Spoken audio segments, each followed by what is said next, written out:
Kalau sekilas kita mengulang pelajaran sejarah tentang kemerdekaan bangsa ini, ya, bahwa sebagian anak-anak muda Indonesia itu sesungguhnya sudah mendeklarasikan ya kemerdekaan bangsa ini, tetapi tidak secara publik terbuka. Nah, sehingga oleh Pak Karno perlu dideklarasikan ulang di depan publik, disaksikan oleh bahkan media massa yang kemudian nantinya akan diketahui oleh dunia. Maka jemaah sekalian, pada tanggal 17 Agustus 1945 bertepat di rumah proklamasi Jalan Pegangsaan Timur ya, nomor 56. Rumah ini adalah rumah punya saudagar Arab ya, Arab Yaman yang bernama Faraj Marta. Ya. Ini rumah proklamasi di mana kemudian Bung Karno ya membacakan proklamasi kemerdekaan bangsa Indonesia. Jadi Marta ini salah satu nama kabilah atau marga ya, marga Arab Yaman yang juga berkembang di Indonesia, beranak pinak di Indonesia. Ya, mungkin selama ini kita hanya mengenal ada marga apa jemaah sekalian? As-Segaf, kemudian Syihab, kemudian Al-Munawwar, apa lagi? Al-Kaf, Al-Idrus, Baswedan, kan gitu ya. Nah, ternyata juga ada nama marga Arab Marta. Mungkin terasa aneh dan asing gitu ya. Padahal sesungguhnya marga ini juga banyak di Indonesia. Dan saya dulu pernah, bahkan sampai saat ini ya bekerja ya di lembaga yang didirikan oleh keluarga Arab yang bernama atau dari marga Marta ini ya, di Surabaya banyak, di Jakarta juga ada. Hadirin jemaah sekalian yang dimuliakan dan dirahmati Allah Subhanahu wa taala. Para pendiri bangsa ini, founding father bangsa ini meyakini bahwasanya kemerdekaan itu bukan semata-mata didapat oleh kerja keras, apalagi kemudian diberi hadiah atau dijadikan hadiah oleh penjajah bangsa asing. Tidak jemaah sekalian, tetapi para pendiri bangsa ini mengakui, meyakini, percaya bahwa kemerdekaan yang didapatkan itu merupakan anugerah, pemberian karunia dari Allah Subhanahu wa taala. Di dalam pembukaan Undang-Undang Dasar 1945 alinea ketiga ya, ditegaskan di dalam alinea tersebut bahwa atas berkat rahmat Allah Subhanahu wa taala ya, atas berkat rahmat Allah yang maha kuasa dan dengan didorongkan oleh keinginan luhur supaya berkehidupan kebangsaan yang bebas, maka rakyat Indonesia menyatakan dengan ini kemerdekaannya. Dengan tegas jemaah sekalian di dalam ayat alinea ini bahwa kemerdekaan itu didapat karena atau berkat rahmat Allah yang maha kuasa. Hadirin jemaah sekalian yang dimuliakan Allah.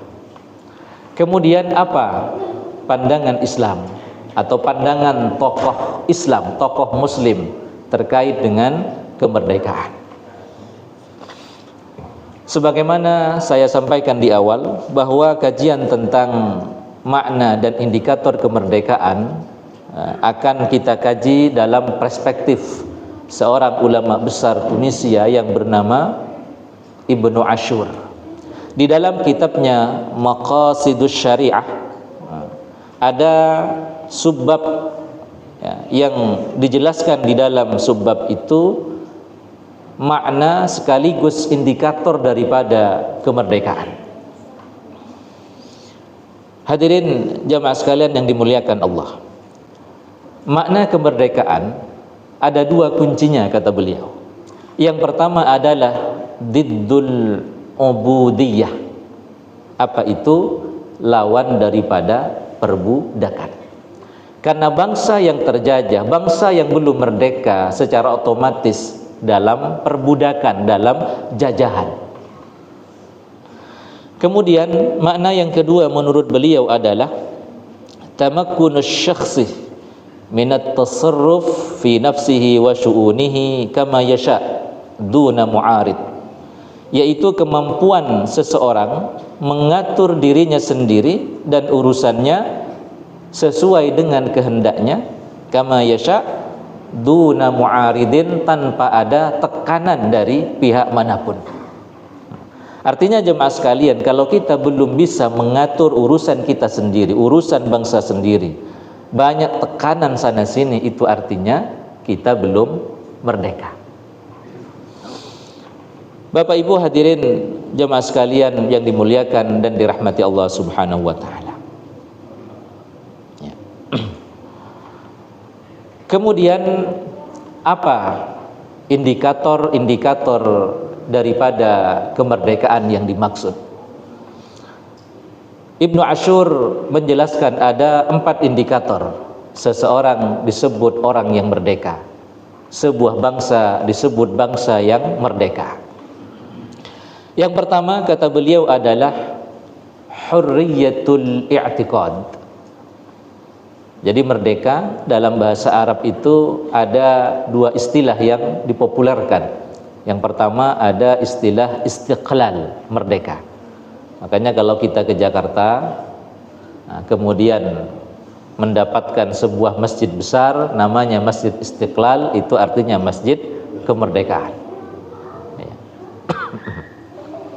Kemudian istilah yang kedua dalam bahasa Arab merdeka adalah al-hurriyah, kemerdekaan atau kebebasan. Ya. Indikator yang pertama jemaah sekalian, seseorang atau sebuah bangsa disebut merdeka adalah memiliki hurriyatul i'tiqad. Apa itu? Kebebasan untuk berkeyakinan, kebebasan untuk beragama, kebebasan untuk menjalankan syariat agama. Hadirin yang dimuliakan Allah, Islam di dalam Al-Quran ada ayat la ikraha fid din, tidak ada paksaan di dalam beragama. Setiap orang bebas memilih agamanya masing-masing. Setiap orang tentunya akan mempertanggungjawabkan pilihannya kelak di hari kiamat. Hadirin jamaah sekalian yang dimuliakan Allah, dalam pandangan Ibnu Ashur, dalam pandangan Al-Quran, dalam pandangan Islam, maka setinggi-tinggi keyakinan itu adalah tauhid. Apa itu? Mengesahkan Allah Subhanahu wa ta'ala, tidak menyekutukan Tuhan dengan apapun juga. Inilah jemaah sekalian yang menjadi pesan Luqman ya kepada putranya. Wa idh qala Luqmanu libnihi wa huwa ya'idhuhu ya bunayya la tusyrik billah innasyirka la zulmun 'adzim.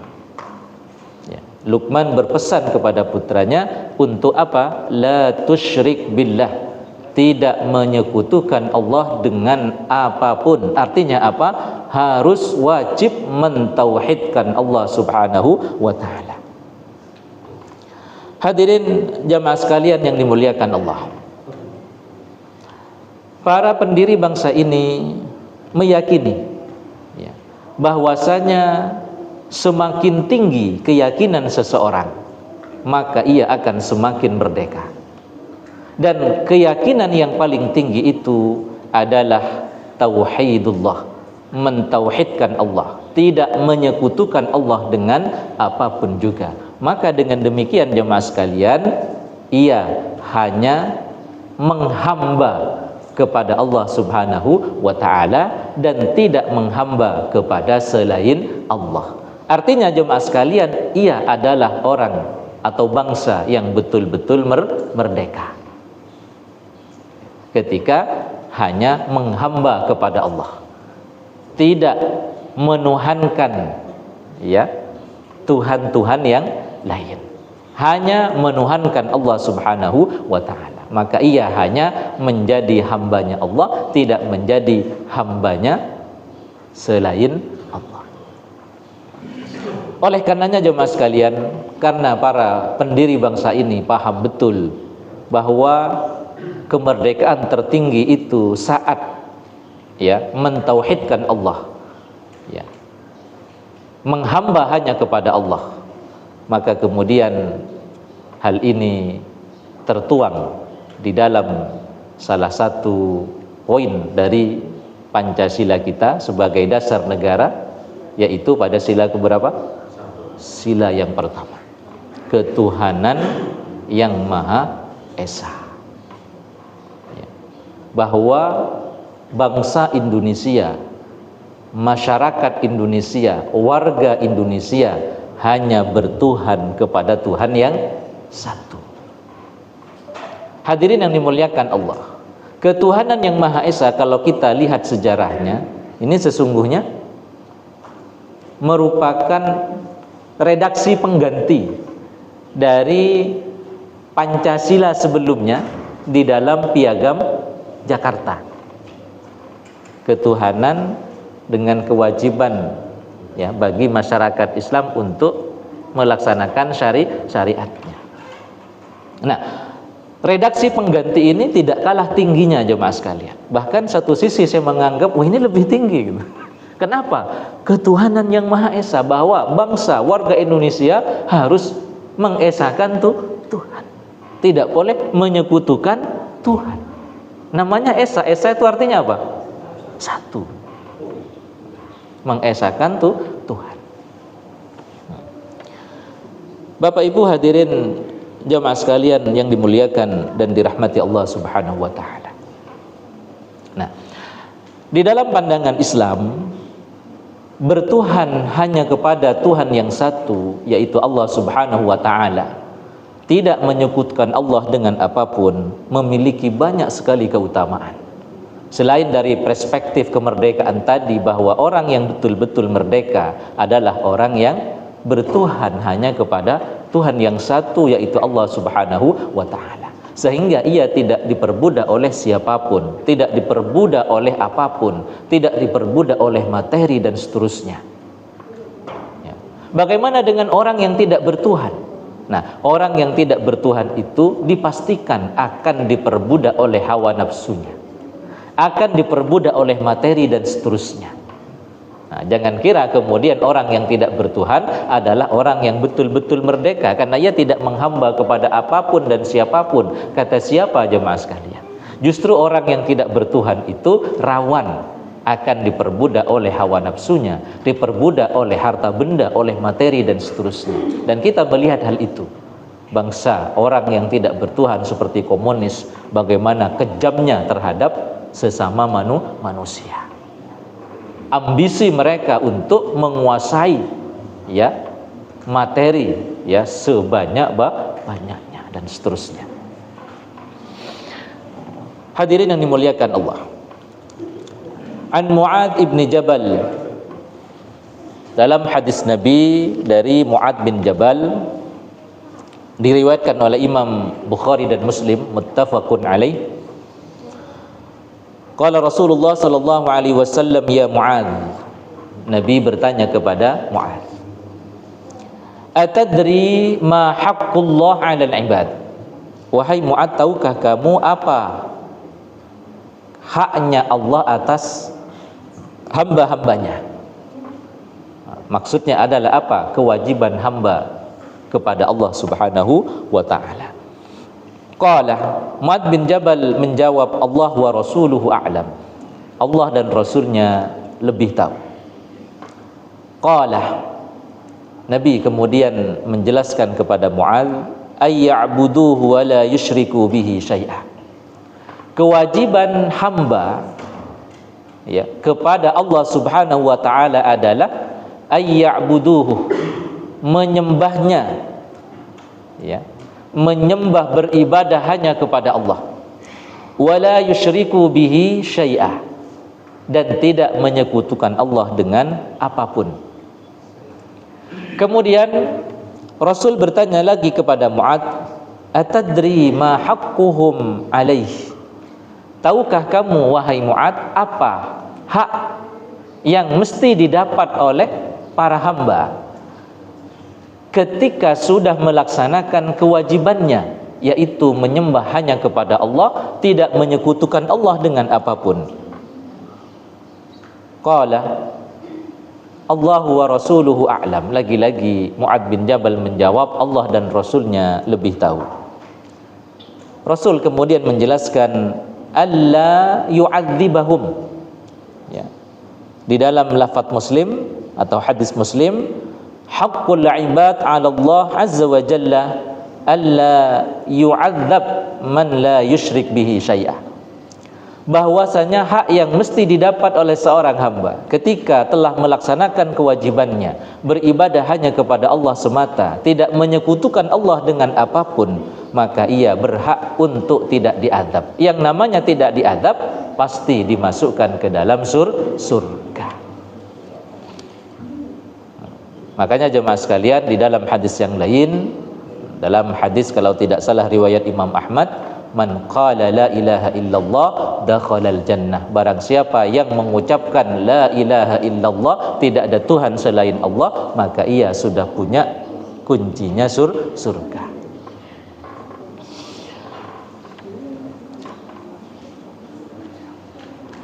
Bapak Ibu hadirin jamaah sekalian yang dimuliakan dan dirahmati Allah, itu indikator yang pertama dari kemerdekaan, yaitu hurriyatul i'tiqad, kebebasan untuk berkeyakinan, dan keyakinan yang tertinggi adalah tauhidullah, mengesahkan Allah. Ketika seseorang beribadah hanya kepada Allah, tidak menyekutukan Allah, maka ia adalah sebenar-benar orang yang merdeka, karena ia tidak diperbudak oleh apapun, ia hanya menghamba kepada Allah. Kemudian indikator yang kedua jemaah sekalian adalah hurriyatul ilmi wat ta'lim wat ta'lif. Ya, mudahnya barangkali istilah yang saat ini sedang dipopulerkan bahwa merdeka itu adalah merdeka belajar. Jadi istilah kurikulum merdeka, merdeka belajar, ini istilah yang bagus jemaah sekalian. Ada di dalam bukunya Ibnu Ashur, hurriyatul ilmi, hurriyatut ta'allum, ya, kebebasan untuk belajar, merdeka belajar. Hanya saja jemaah sekalian jangan disalah tafsirkan, karena dulu saya pernah, ya, ngisi pengajian di salah satu sekolah di kota metro ini, padahal belum waktunya libur. Saya tanya kepala sekolahnya, Pak kepala sekolah, ada jumlah siswanya berapa? Sekian Pak Ustadz. Di mana mereka sekarang? Kami liburkan. Lah kan belum waktunya libur. Kita kan menggunakan merdeka belajar, kurikulum merdeka.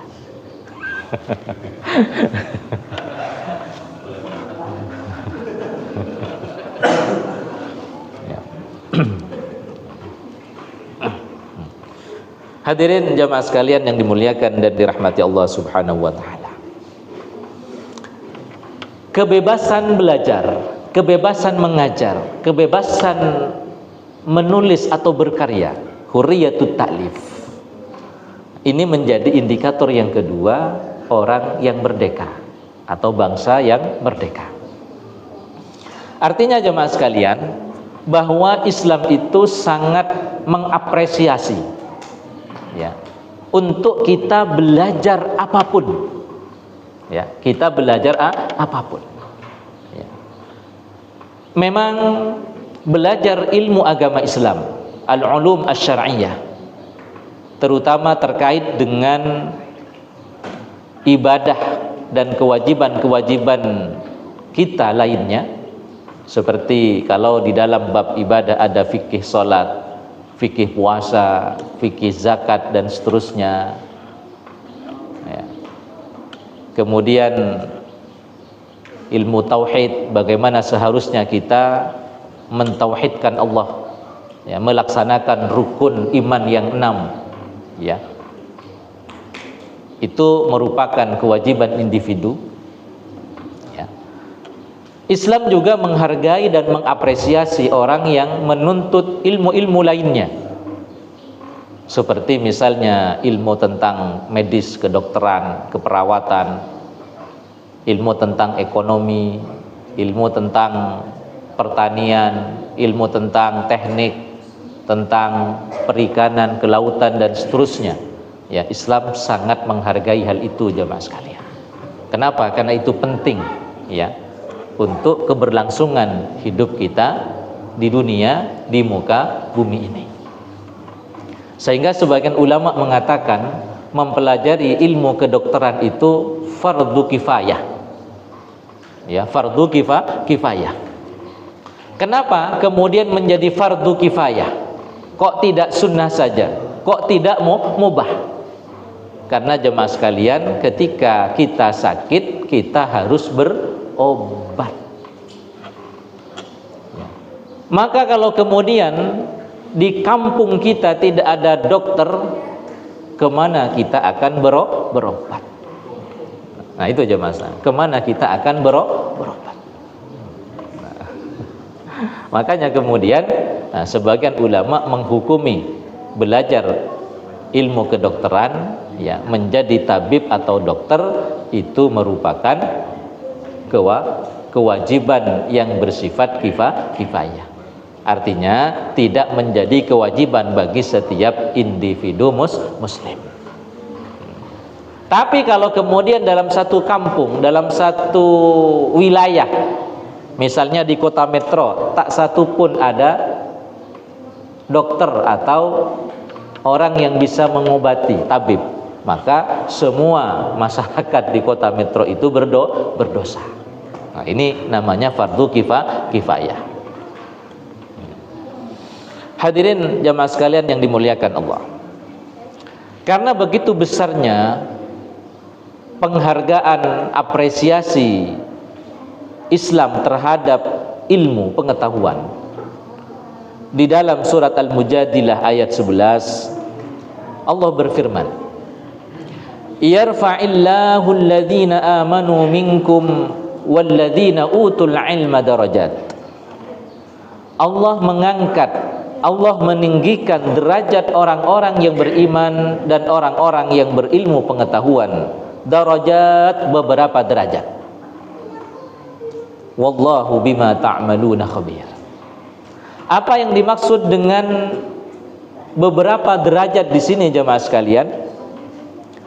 Ibnu Abbas menafsirkan, lil ulama darajatun fawqal mu'minin bisab'imi'ati darajah. Para ulama, tentu mereka yang beriman dan berilmu pengetahuan, ini derajatnya 700 tingkat di atas orang yang beriman tetapi tak berilmu pengetahuan. Ini kata siapa? Ibnu Abbas. Ma bainad darajatain masiratu 500 amin. Di mana jemaah sekalian, jarak antara satu derajat ke derajat berikutnya ini ditempuh dengan 500 tahun perjalanan. Masya Allah.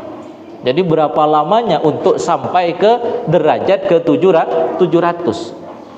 Wong dari satu ke dua saja itu ditempuh 500 tahun perjalanan. Jadi 500 tahun perjalanan kali 700. Jadi sangat jauh jaraknya, ya, antara derajatnya orang yang beriman tapi tak berilmu dengan orang yang beriman dan berilmu pengetahuan. Pak Ustadz, itu kok susah untuk dimengerti. Ada analogi yang lain. Gini jemaah sekalian, nah, Bapak Ibu suka makan bakso ya? Suka gitu ya. Nah, kecuali setelah makan bakso, nah, karena sudah kenyang ya tidak suka gitu ya. Sehingga kalau ditawari, Pak, Bu, mau bakso lagi nggak? Gratis kok. Nah, setelah kenyang makan bakso, mau nggak Bapak Ibu? Bosan ya? Udah nggak mau. Kalau saya mau tak bungkus gitu. Nah, minum dulu ya. Bismillah.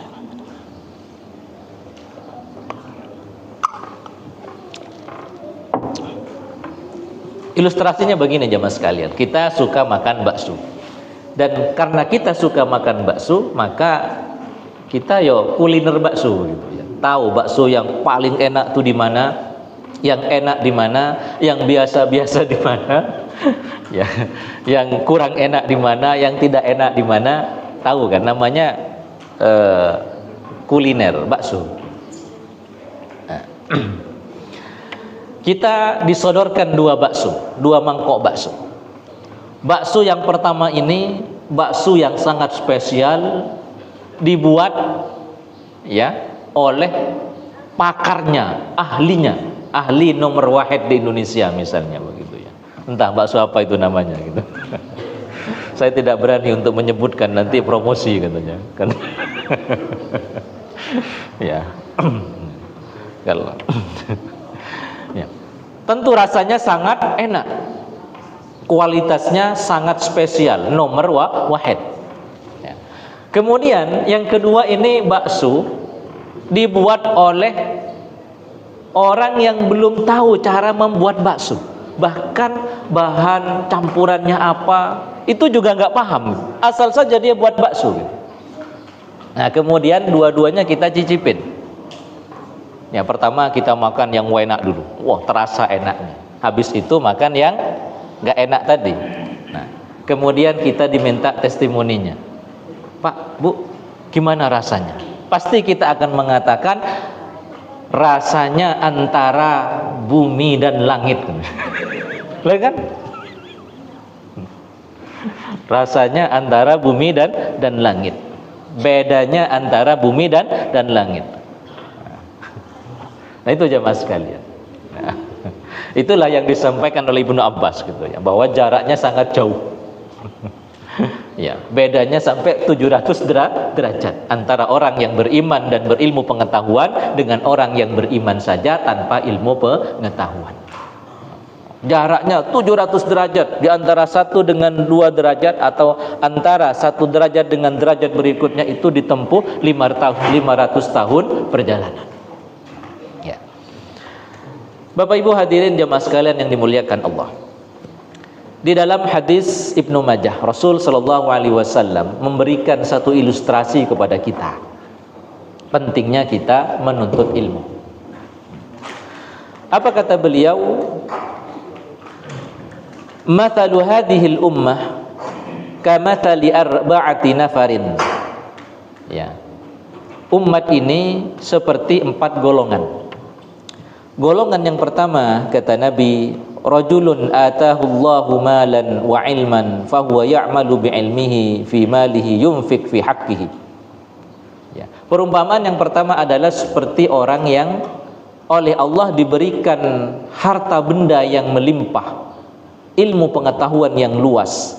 Karena ia punya ilmu pengetahuan, ilmu agama yang mendalam, maka ia kemudian menggunakan hartanya di jalan Allah, mungkin untuk keluarganya, untuk pendidikan anaknya dan seterusnya. Itu semua adalah nafkah, infak, yang di dalam hadis Muslim disebutkan pahalanya lebih besar dari jihad, diinfakkan untuk kepentingan jihad, untuk fakir miskin, untuk memerdekakan budak, dalam hadis Muslim.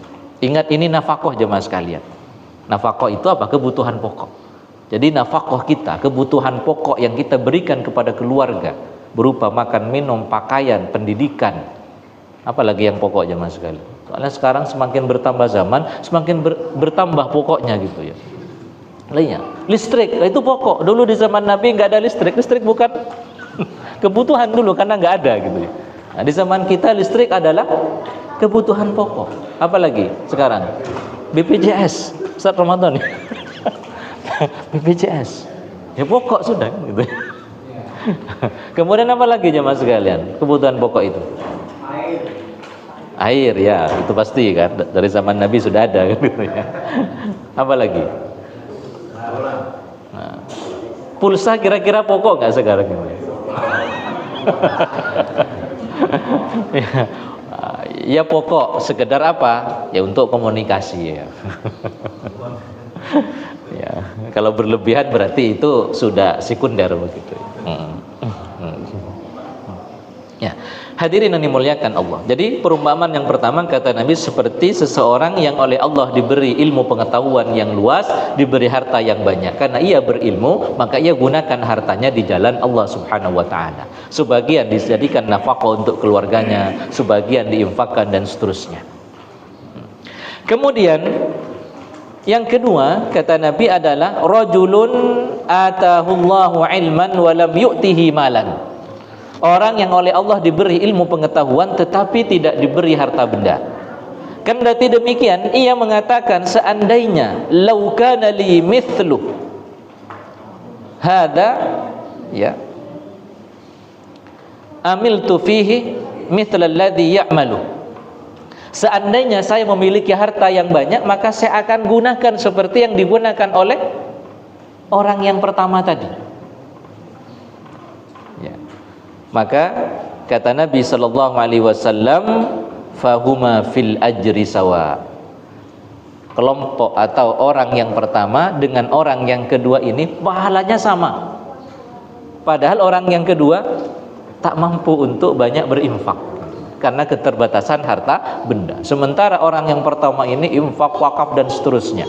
Karena ilmu jamaah sekalian mengetahui tentang keutamaannya berinfak, maka orang yang kedua juga mendapatkan pahala bersedekah, berinfak, berwakaf seperti yang dilakukan oleh orang yang pertama. Jadi ketika melihat, oh luar biasa ya dapat wakaf, luar biasa ya mampu berinfak, luar biasa ya nyumbang ini dan itu.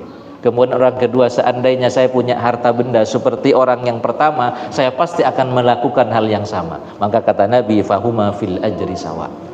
Keduanya pahalanya sama. Kemudian kelompok atau jenis yang ketiga jemaah sekalian adalah rajulun atahullahu malan wa lam yu'tihi ilman. Ya, orang yang oleh Allah diberi harta yang melimpah tapi tidak diberi ilmu pengetahuan, tidak diberi kepahaman terhadap agama. Maka karena dia tidak paham agama, tidak tahu cara untuk menggunakan harta benda, ia menggunakannya untuk keburukan, untuk maksiat dan seterusnya. Kemudian yang keempat jemaah sekalian, rajulun lam yu'tihillahu ilman wala malan. Orang yang oleh Allah tidak diberi ilmu dan juga tidak diberi harta benda. Mohon maaf bahasa kasarnya, sudah bodoh miskin pula. Ya.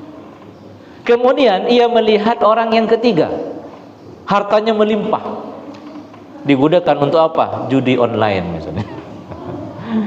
Untuk beli minuman keras, untuk keburukan. Nah, orang yang keempat ini merasa senang dan ingin seperti orang yang ketiga. Kemudian berkata, seandainya saya punya harta yang banyak, saya juga akan ikut judi online, kata. Saya juga akan membeli minuman keras, akan berpesta kemaksiatan dan seterusnya. Maka kata Nabi, fahuma fil wizri sawa. Keduanya sama besar dosanya. Jadi meskipun orang yang keempat ini tidak ikut judi online, tidak ikut minum-minuman keras dan maksiat lainnya, hanya berkeinginan, tidak mampu karena tidak punya harta benda, maka kata Nabi, ia juga mendapatkan dosa yang sama. Ya. Nah itu jamaah sekalian.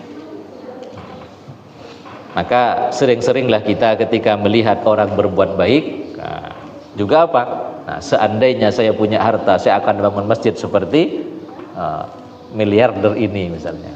Nah itu insya Allah sama pahalanya jemaah sekalian. Gitu ya.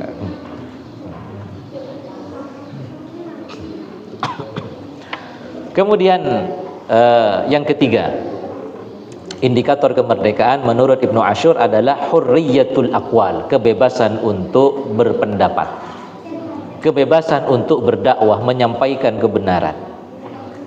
Nabi ya menjelaskan firman Allah di dalam Al-Qur'an, ya, kuntum khaira ummatin. Jadi Allah berfirman di dalam Al-Qur'an, kuntum khaira ummatin ukhrijat linnasi ta'muruna bil ma'ruf wa tanhauna 'anil munkar wa tu'minuna billah. Kalian, ya, firman Allah di dalam ayat ini, khaira ummatin, sebaik-baik umat. Jadi umatnya Nabi Muhammad adalah sebaik-baik umat. Kenapa disebut sebaik-baik umat? Karena ta'muruna bil ma'ruf wa tanhauna 'anil munkar. Karena melakukan amar ma'ruf nahi munkar. Beriman kepada Allah Subhanahu wa taala. Maka kewajiban kita jemaah sekalian ketika melihat kemungkaran itu harus apa? Mendakwahi.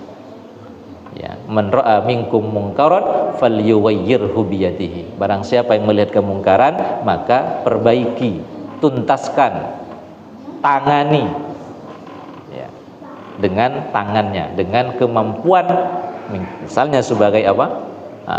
Punya otoritas, ya, karena sebagai pimpinan kepala daerah dan semisalnya, dan ia punya kewenangan untuk melakukan atau membuat aturan, ya. Bahkan di dalam surat Al-Asr, wal 'asri innal insana lafi khusrin, demi masa sesungguhnya manusia itu dalam keadaan merugi. Nah, di dalam Quran Mushaf Indonesia itu ada tanda lain. Artinya apa? Dilarang berhenti. Illal ladzina amanu wa 'amilus sholihat wa tawassaw bil haqqi wa tawassaw bis sabr. Nah, baru boleh berhenti. Nah, sehingga kemudian ada sebagian imam membaca wal 'asri innal insana lafi khusrin illa, karena enggak mau berhenti di situ, ada tanda la gitu ya. Illalladzina amanu wa 'amilus sholihati wa tawassaw bil haqq wa tawassaw bil haqqi wa tawassaw bis sabr. Padahal jemaah sekalian, di dalam hadis Nabi kita disunnahkan untuk berhenti setiap akhir ayat. Nah, bagaimana cara membaca surat ini? Jadi meskipun ada tanda la, tetap kita sunnah berhenti di akhir ayat. Wal 'asr innal insana lafi khusr illal ladzina amanu wa 'amilus sholihati wa tawassaw bil haqqi wa tawassaw bis sabr. Itu yang benar. Kan ada tanda la-nya Pak Ustaz. Tanda la di situ adalah tidak boleh berhenti kemudian ditutup Qur'annya, itu maksudnya jemaah sekalian. Contoh misalnya ada orang baca wal 'asr innal insana lafi khusr sadaqallahul azim. Oh, bahaya itu. Demi masa sesungguhnya manusia dalam keadaan merugi. Tutup Qur'annya. Oh, merugi semua kan gitu. Jadi harus dilanjutkan sampai akhir surat. Illal ladzina amanu, kecuali orang yang beriman, wa 'amilus sholihat, dan beramal soleh, wa tawassaw bil haqqi wa tawassaw bis sabr, dan saling menasihati dalam kebenaran dan kesabaran. Artinya tugas kita supaya kita tidak merugi hidup di dunia ini harus apa? Selain beriman dan beramal soleh, melaksanakan sholat, zakat, puasa dan seterusnya, kita juga harus melakukan amar ma'ruf nahi munkar supaya tidak merugi. Maka jemaah sekalian, di dalam hadis Imam At-Tirmidzi, Nabi bersabda, innan nasa idza ra'au adh-dhalim falam ya'khudhu 'ala yadayhi aw syaka ay ya'ummahumullahu bi'iqabim minhu. Sesungguhnya manusia itu apabila melihat, mendapatkan kezaliman atau orang yang zalim, falam ya'khudhu 'ala yadayhi, kemudian ia tidak melakukan amar ma'ruf nahi munkar, tidak melakukan nahi mungkar, dibiarkan saja ada orang berbuat zalim, dibiarkan saja ada kerusakan terjadi, kemaksiatan merajalela, maka jemaah sekalian hati-hati kata Nabi, karena itu pasti akan mengundang azab Allah Subhanahu wa ta'ala. Dan ketika azab Allah itu turun, itu tidak saja akan menimpa orang yang berbuat zalim tadi, orang yang diam juga akan terkena imbasnya. Nah itu jamaah sekalian. Maka beberapa waktu yang lalu Pak Jayus ya, kita diundang oleh kelurahan ya. Hadir nggak Pak Jayus? Tentang sesuatu yang terjadi di RT kita kan gitu ya. Ya, saya ikut hadir gitu kan. Saya ikut hadir itu ya. Seperti itu memang seharusnya. Masih ingat ya Pak? Ya alhamdulillah sudah selesai kan gitu ya, sudah selesai gitu ya. Nah, dan saat itu wakil dari lurah memberikan kesempatan kepada setiap warga untuk menyampaikan pendapatnya. Saya menyampaikan hadis ini begitu ya. Nah, kenapa jamaah sekalian, entah sebelumnya atau setelahnya itu mohon maaf ya, terjadi ya petir ya. Dengan petir itu ada yang TV-nya rusak. Saya itu laptop rusak jamaah sekalian. Lah iya gitu. Nah, kayaknya sebelum terjadi itu kalau nggak salah petirnya itu gitu. Sebelum Sebelum kita dikumpulkan itu kalau nggak salah. Itu salah satu peringatan ya mas sekalian, bahwa kalau kita diam, ya iqab adab dari Allah itu akan menimpa siapapun. Ya. Tidak hanya orang yang berbuat maksiat yang zalim itu, orang yang membiarkan, ya itu juga akan terkena imbasnya. Nah, lah ya kan? Itu saya dengar cerita dari warga, ada yang TV-nya rusak, ininya rusak. Saya langsung hidupkan laptop saya nggak nyala aja mas.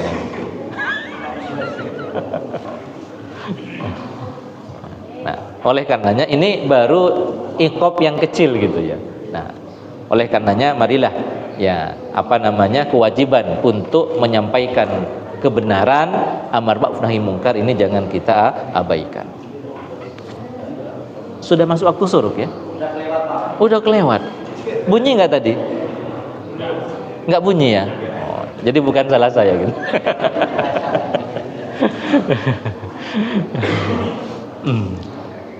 Satu lagi jamaah sekalian, qala ba'dul ulama, sebagian ulama mengatakan as-sakit 'anil haqqi syaitonun akhras. Orang yang diam ya, as-sakit 'anil haqqi, orang yang diam acuh terhadap kemungkaran yang terjadi, maka kata para ulama disebut sebagai syaitonun akhras, setan yang bisu.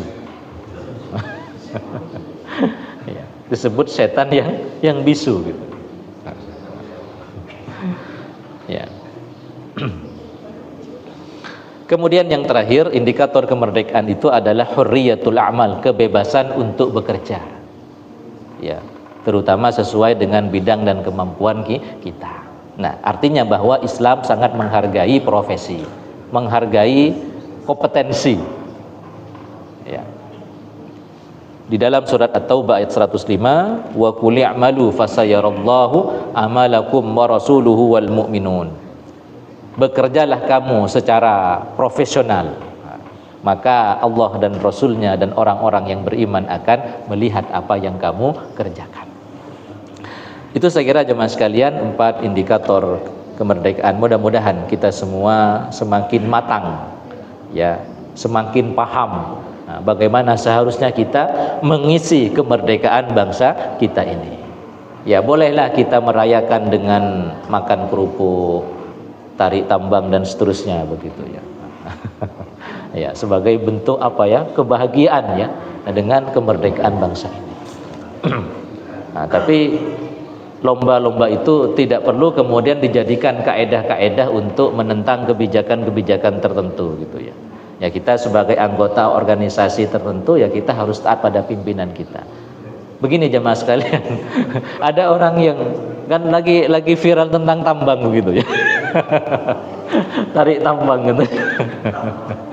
Nah, jadi kaedah tarik tambang dijadikan kaedah untuk menerima proyek tambang gitu ya, atau kewenangan untuk mengelola tambang. Ini nggak sama jemaah sekalian.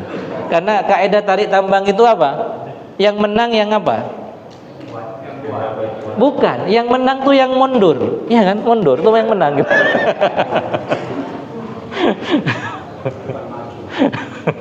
Nah, ini jangan dijadikan kaedah itu begitu ya.